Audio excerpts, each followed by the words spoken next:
Ale kumanga motema moto yaya.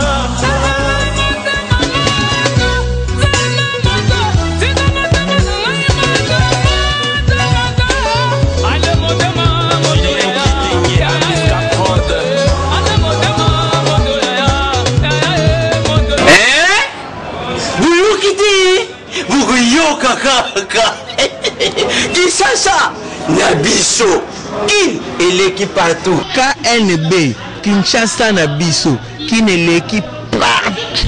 Kinshasa et l'équipe partout. Mikolo les abino pardon. Jima sala yo karata kate. Ya on a bien yo. Ah Jima mokende. Oumela. Bana kin. Ke bana jago zapé so kuta nango KNB Téléma. KNB Téléma Kinshasa l'équipe partout. Jimi mukendi. Oumela. KNB ko zapé so kuta nango check au Vandi. À travers la flamme par la com, devenant fort. Mbote bandeko balandi ya magazine KNB Kinshasa na biso pe bienvenue na numéro ya sika ya magazine na bino oyo lobelaka bino ba réalité ya ville ya Kinshasa.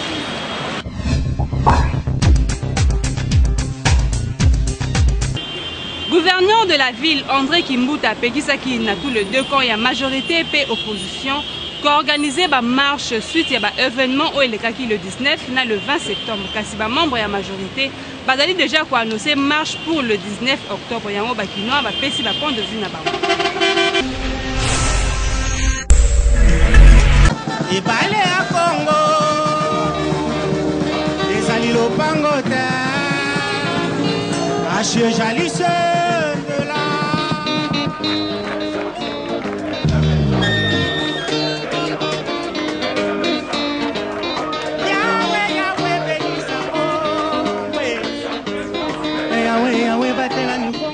Après la manifestation politique au bandeko ya opposition basalaki le 19 na le 20 septembre dernier, le gouverneur de la ville André Kimbuta a pekisaki ba manifestation esalama lisusu te po na ko éviter makila etanga lisusu na mboka mais kolala kolamuka le 19 octobre oyo bandeko ya majorité présidentielle basengi marche kaka le jour oyo bandeko ya opposition basengaki carton jaune pour na mokonzi ya mboka yango te ko kutana ba kinyo ba pesa biso ba point de vue na ba.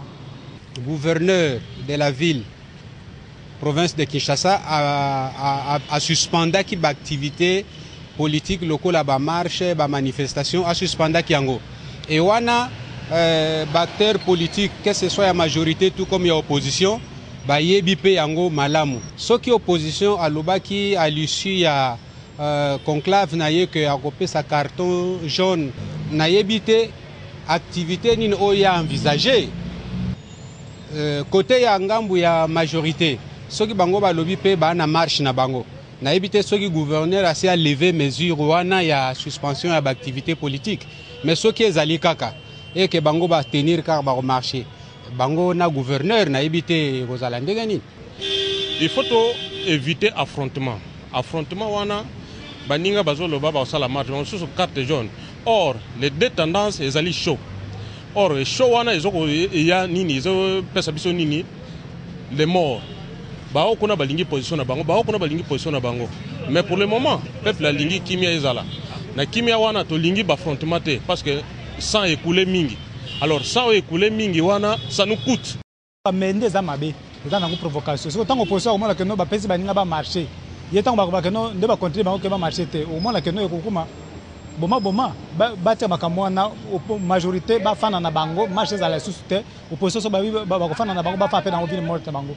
Makamote ya ba pétrolation ba to ko fasu pardon to lingi subuzo ba parce que partout bazo ko fa chaque jour ba to ko fa et tellement que to zo péter à la ferme la décision Zwaki nous avons suivi ça dans les médias et il marche à la terre ni à la terre pour éviter le pire to connaître sous bien de santé ndenge ba perte en vie humaine ndenge ça maki vraiment ko za mala on peut qui met dans la ville province ya Kinshasa. Bolanjona nenge ba kinoa ba pesi ba point de vue na bango vraiment bazali contre que marche pacifique et ça la le 19 octobre oyo bandeko ya majorité bazali ko préparer le même jour na bato oyo rassemblement ba loba ki ba kopesa sa carton jaune na mokonzi mboka pe ba sengi na gouverneur de la ville André Kimbuta ameka ko insister pe ko teleme la décision oyo azoki pona ko boya ba marche et ça la mapona ko éviter makila itanga na mboka po nyonso wana ezo la kaka na pasi ya peuple Kinshasa et l'équipe partout. UNC aza parmi ba opposants oyo bandimaki kokota na dialogue kasi après ba débat oyo bauti kosala bakomi komenace kokite dialogue parce que bapesi bango primaturité yango bakinois balobi na micro ya KMB. UNC aza parmi ba opposition oyo ndimaki kokota na dialogue et décidé et définitivement le dialogue parce que bapesi bango primaturité. Dans un certain temps, tu as vu que les des groupes de travaux, ils ont ça la tout autour il y a projet oyo facilitateur à distribuer à Q. Et puis point de vue ils ont coûté tout autour il y a projet wana. Entre autres dot il y avait élection, puis il y a acteurs au va animer prochain gouvernement. Et ils ont menacé comme définitivement le dialogue parce que va trouver ba coin de cause oyo bazala ki kolukate. Oyo kandenge ba kinwa balobi na micro ya KMB. Kamere alinga bima na dialogue. Mais abimaka liboso azonga na ye tant musu tango akobima kozonga na lisusu bito azobimela ezani parce que bapesi prématurité alors ça se voit que akendeki mpona intérêt à peuple te po oyo nyonso tout aza na dialogue kuna soki si c'est vrai qu'ils sont partis pour le peuple même bapesi au ministère te bokokende kodéfendre oyo ezali mpona intérêt du peuple. Vital Kamerhe mpona kobima na kati ya dialogue en tant que Congolais. Il y a les bosso opposition, il fallait que bandimi les mêmes constitutions où ils allaient en place. Loko la bakena ikuna dialogue. Nga en tant que Congolais, awana les ban na zako zela ke babongi sali kamo ezala malam. Ma lelo yazo la prémature. Tobo ite pouvoir lelo ako kamata prémature to salini ba pesiye. Menga na koloba boy. En tant que Congolais na koloba boy. Loko la bango ba ke kondima les mêmes constitutions wana. Yeba kango bien que soki oza allié na pouvoir te moi peut aux constitution aux pouvoir central exact. En tant que Congolais na lingina nous na préciser le moko que Vital aza n'importe qui te Vital aza poids politique na mboko yo azali considéré hein aza vraiment dans l'opinion ko quitter définitivement dialogue o andima ko s'engager ngana moni penza que est trop risqué hein risqué pourquoi on a biso tondima qui a s'engager nous sommes derrière ces idées ko a s'engager qui dans la Bible nzambe moko a concept que ton oui soit oui que ton non soit non. Pourquoi? Parce que nzambe moko aza nzamba ba objectif donc yé aza l'automo aza obligé ya kokoma tina suka. Parce que biso toza causer la résultat et bima tango ye parce que c'est un fonceur qu'il arrive jusqu'au bout il a appui ya batunyo so o bandimela ye. Moi je trouve que quitter définitivement ça sera causant sa machine en arrière ba pesa ye primature et koki ko apaiser situation ebelé koki ko mema kimia na ba façon ebelé. Toki ndenge bakino balobi na micro ya KNB donc souci à population et ça que vous trouvez terrain d'entente donc solution peut kimia régner la mboka Kinshasa et l'équipe partout. Chibala oazali moko ya ba membre ya rassemblement autai kozala interpellé na aéroport international de Njili yango bakinoa bapesi ba point de vue na bango. Kinshasa et l'équipe partout Bruno Chibala oyaza moko ya membre ya rassemblement ba refusa ki voyage na week-end oyo alors qu'azala ki ko voyager pour na ba raison ya santé d'après lui. Or quelques jours tout le monde qui Félix Tshisekedi oya voyager ki pour na Ghana abima ki sans problème. Yango opinion eza komituna soki eza kaka pona mesure d'enquête oyo procureur a lancé qui concernant ya ba responsable ya organisation ya marche. Boyo ka quelques kino na micro ya KNB. Eza penza malamu te ya ko empêcher mutu na réseau de santé même soki aza na fonction. Mabe soki abimi na ndenge ya koyiba na ndenge ya koyebisa te mais aza responsable eza kosala soni eza soni vraiment po mutu aza responsable na mboka. Et puis, il faut informer la hiérarchie, les collaborateurs, que pour des raisons de santé. Ils ont mal à mouter. Moi, je suis allé à la Mikolo, Zaïd Atir Ngoma. Azo bimaka juste mutu akokufa. Mshuku tu bakufa kina Kinshasa eza mal à mouter. Na mbote neti mibeko ya mboka oyo. Na mboka oyo banda toza na mboka oyo.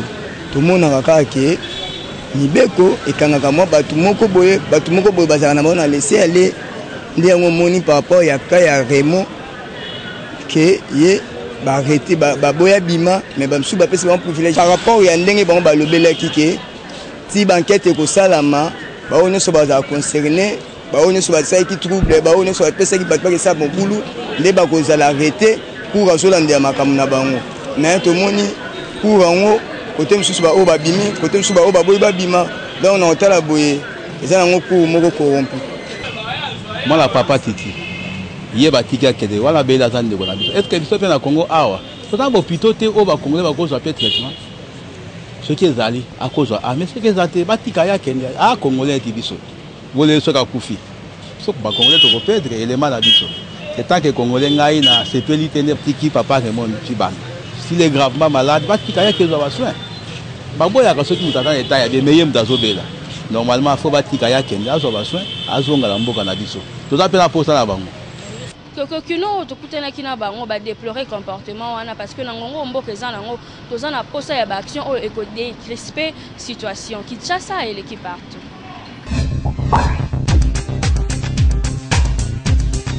Rédaction et KNB sololi na ba maman ba pesa biso ba point de vue na bango soki lelo mobali moko a se présenter pe abala mwana na ye o azana na 16 ans akondima to akoboya.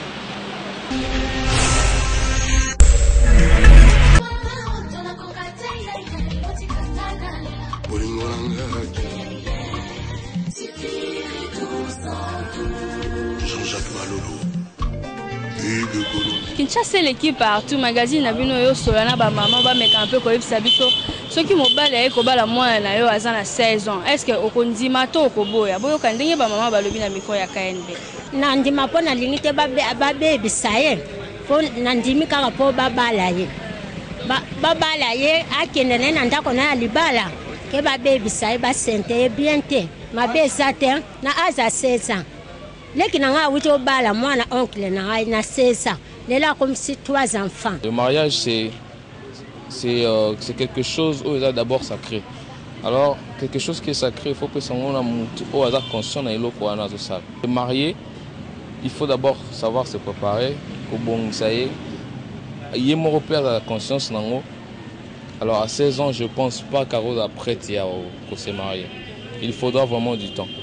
On dit ce qui a bien aza bien na telenga mo étudier que ya rosa bien ako obala na 16 ans mabezani to aussi de ko balisa mona pe ya 16 ans malgré azaleki na biso mona oncle na biso boyaki abaki abala ete po nini akolemba libala avant soka koti libala avant akolemba ngo kimebiso accepter que te na place mutu abebisa ye abaleka aza mwana muke ayebi eloko nini te wa ke ko sala kuna na ndako ya libala azana mwa muke makanisi pe eza ya bomwana omeki aza na 18 ans abi de ya diplôme nde akoki kokende libala 16 ans na kobalisa mwana te même pe na commune bazobalisa na 18 ans si mwana akokisi 18 ans ye bakoki koabsete libala wana toyoki ndenge bamama bapesi bapoint de vue na bango donc libala eza eloko ya kosakana te fo moto azala mature mpe azala mokolo mpo ayeba komo te soki akoki koassume baresponsabilité na ye na libala kozala na 16 ans aza nanu mwana mokie donc fo akola mpo ayeba ndenge nini akoki kose maintenir na baproblème ekoki kokomela ye lorsque aza na ndako ne ya libala Kinshasa eleki partout.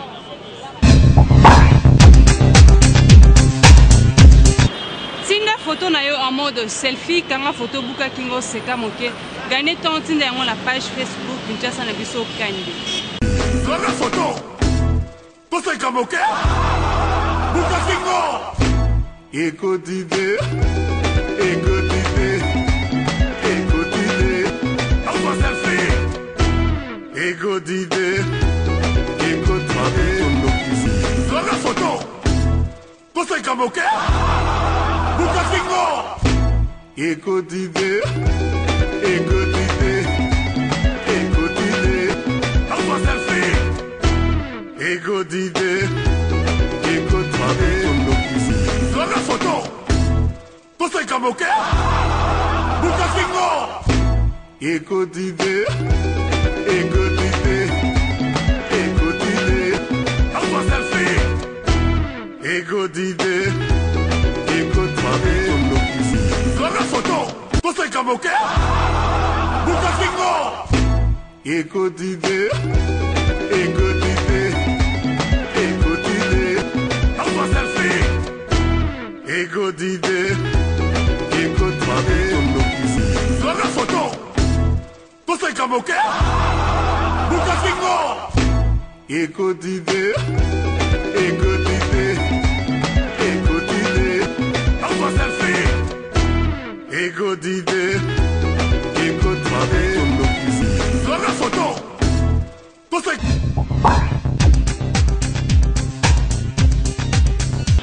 Bakinois bapesi ba point de vue na bango pona koloba soki bozalaki na fête ya mariage pe invité moko achembongo oyo ezalaki ebele na enveloppe mettons okomi na heure ya dépouillement enveloppe wana ezomonana te mais marraine na bino nde abandaki kosimba saki ya mbongo boko réagir comment?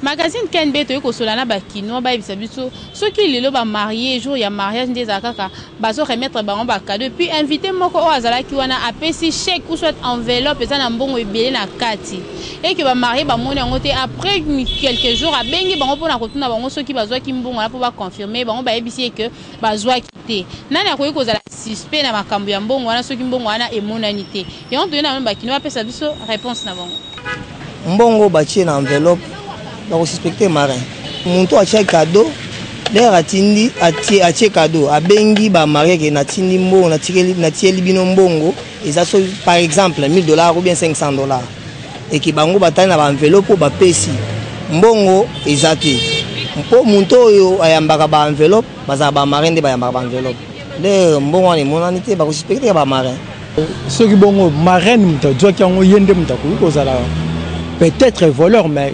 na précisé te na lobi peut-être que directement ça marraine mais le coup les alliés que yem tazaki censé ya ko recevoir ba cadeau ya ko recevoir ba biloko na nyoso tout donc la première explication mutu opesa biso que ça marraine li marraine azaki na mutu mususu oyo atriaki à part yemoko alors wana tiko faut balandela bato ba triaki mais au cas contraire alors yemoko marraine des fois la responsable maintenant actuel po ekomelaki na maboko na bango bondeni ba marié ba moni yango te o suspecté ba parrain na bango po bango nde mutu bakokoyamba ba cadeau nyonso avant ba marié ba mona ba parrain na bango nde bakoki ko batela biloko wana ba batela ki yango tendeni boki ndenge bakino balobi alors ba couple o ezo parrainer libala faut kozala très éveillé surtout marraine parce que biloko neti ba enveloppe ya mbongo to biloko lokola ba chèque e ko ya mingi na maboko na bino donc faut zala na yo ndozo tia na sac une fois soki ebungi monanité tant ba ko vérifier ba ko suspecter kaka yo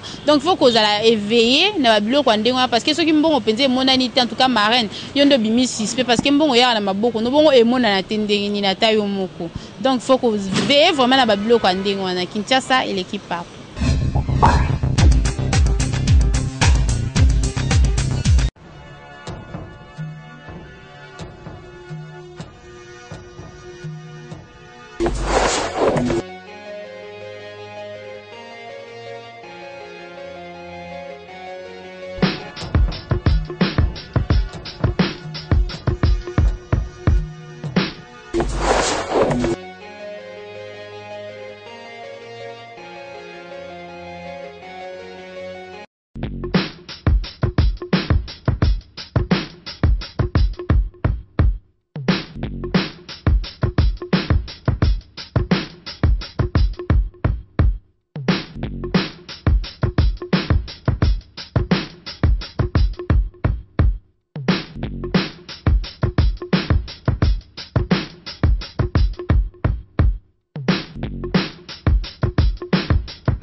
Malade autobéni rétinopathie diabétique, ezali rétinopathie diabétique elle a qu'ici que ezali complication il y a sucre na miso principalement na rétine ezali couche moko eza na kati na miso couche wana ezali très sensible ba misisa makila ezali kuna na kati soki sucre emati misisa makila wana ezo beba soki misisa makila wana ebebi okomona mutu vision na ye komi kokita akomi ko saigner na kati ya miso makila ya bato mosusu bazaka alobi docteur nazomona liso na kati nazomona makila nazomona rouge na kati ya makila bato wana soki sucre mati mingi et pesi ba complication na miso ba complication akomona makila vision ekiti nde wana to bandi koloba ezali rétinopathie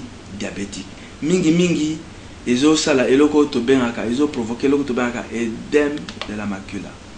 Édème de la macula kisi eza partie moko eloko moko eza na partie moko eza na kati ya liso o esika ezo permettre biso to monaka mais esika wana soki misisa ya miso ezo sala malamu te omoni esika wana evimbi soki evimbi vision eza susu malamu te okomona moto akoyaka docteur nazomona so te pesanga lunette soko tale okoyebisa ezali maladie ya lunette te il faut oyebise liboso complication eza na kati ya miso na yo il faut toluka tosilisa yango tokuluka topesa yo traitement po ndenge evimbi wana tokitisa yango makila oyo eza na kati makila wana esila wana ezali soki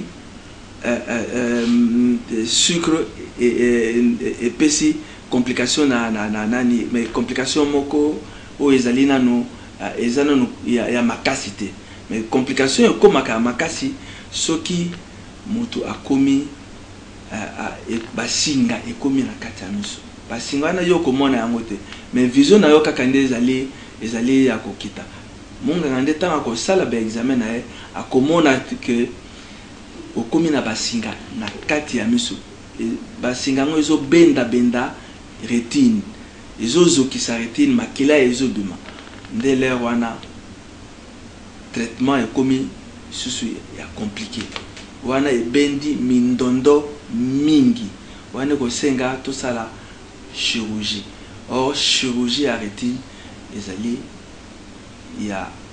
ya motu ya mingi yana tokosenga bandeko na biso soki ozali na diabète il faut omona munganga oyo diabétologue omona pe mungango atalaka miso po mungango atalaka miso yende akosalisa koloba te sika oyo okomi na niveau moko ya malamu susu te il faut ko landa yo malamu il faut olanda mibeko malamu okitisa to na yo ya sucre soki ozali na hypertension soki ozali na munganga oyo atala diabétologue akosenga ba examen atala soki ozana na cholestérol asala ba examen so olandela yango po maladie wana rétinopathie diabétique ezala maîtriser.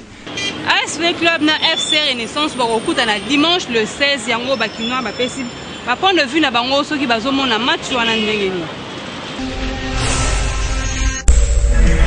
Cortès ya FC Renaissance du Congo. Oui, match est vraiment difficile. C'est difficile parce que avec les Baza déjà parmi l'un des équipes où ils ont doyen déjà dans la compétition. Mais à part la Bisso Renaissance aussi, il y a aussi le force Moreza déjà qui est la guerre. Opération 3 points.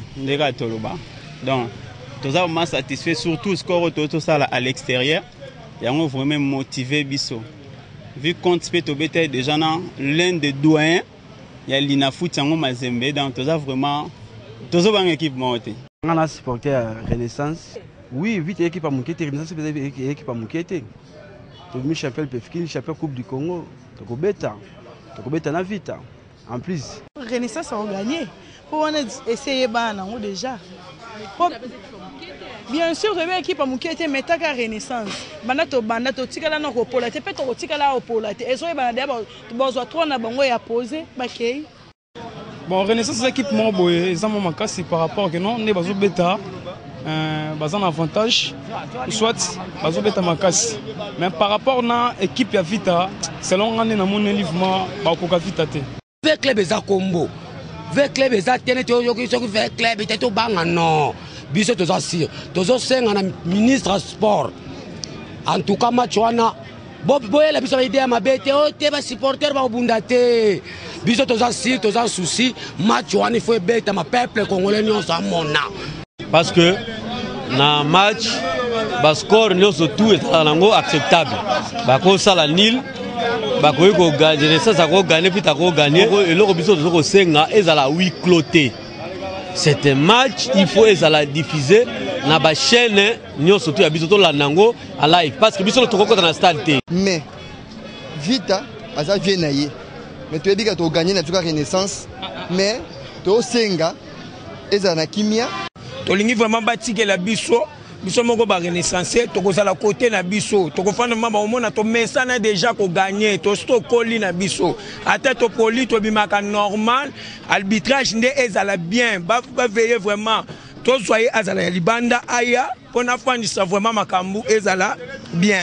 Mais na midi on est confirmé Renaissance à biso et bimi l'aura conquérir vite donc besoin to beta ah pour to siman ata to poli to monde normal puisque première fois to beta na vite pour to senga ba match amical bakima mais le quoi que va préparer que match à l'Ina Foot le 16 to beta to sepela que to beta. KNB innovation sur innovation Rolanda toujours et encore vos actualités aux alliés pour dominer na Facebook.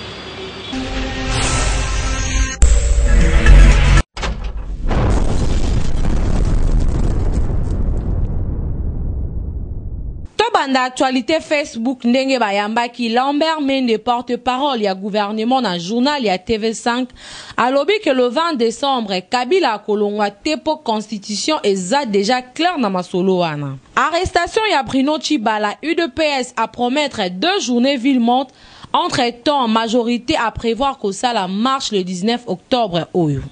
Gouverneur ya Équateur Tony Bolanda 3 ministres misusu ba démissionné na gouvernement na. Il faut qu'on rappelle que abattre un record y a ba démission depuis Masolo y a ba gouvernement provincial y a RDC. Côté nae à lobby que eloko mokote ko pertibé. Et wanga élevé à la tête du Front citoyen pour la République na qualité à président national à lobby que à sa ligne sopo na UNC à koti ba prison a démissionné na assemblée paix à Bundela Vital Kamerhe kasi yango oyo et simbi nango telelo. Pour le dialogue ya Union africaine à lobby keza masolo ya pesanga primature ngana pesa yo glissement. Coup de projecteur na madame Nyamko Anna Sabouni originaire ya Fizi mwana ya République démocratique du Congo oya komi ministre na Suède. Ndenge balobaka kaka soso pembe azanga kamboka te donc mikolo yo ngunda na Suède mobimba. Technologie évoluée pe soukisi infidélité na ba couple eza simple. Apple a sali mariage connecté na couple de tout savoir sur trajectoire ya conjoint na yo. Pe balien nyonso ako visiter soki elatamité la kisi off et pas conjoint ezo pe sa pe battement de cœur pe ba information ebele. Maman yebisa papa soki baye ko kabela bino bag connecté oyo nani ako boya na couple. Soki te bokabwana déjà pour ma besi ekota. Toso qui sa active Facebook ya lelo na publication oyo keba na basi ya kitoko na ba réseaux sociaux Facebook eko sayote beauté na ye ya Instagram misu na ye ya Snapchat teinture na ye ya Retrika pe lèvre na ye ya Photogrid active Facebook oyo bokolanda Kinshasa et l'équipe partout. Merci pour la fidélité et la confiance au Bozali pour continuer à couper ça dans le magazine Abino. Otikala toujours connecté, branché, scotché na KNB. Pour écouter la lobby na édition à Tania Mavabu toujours na chaîne partenaire na Bissau. Kinshasa, l'équipe partout.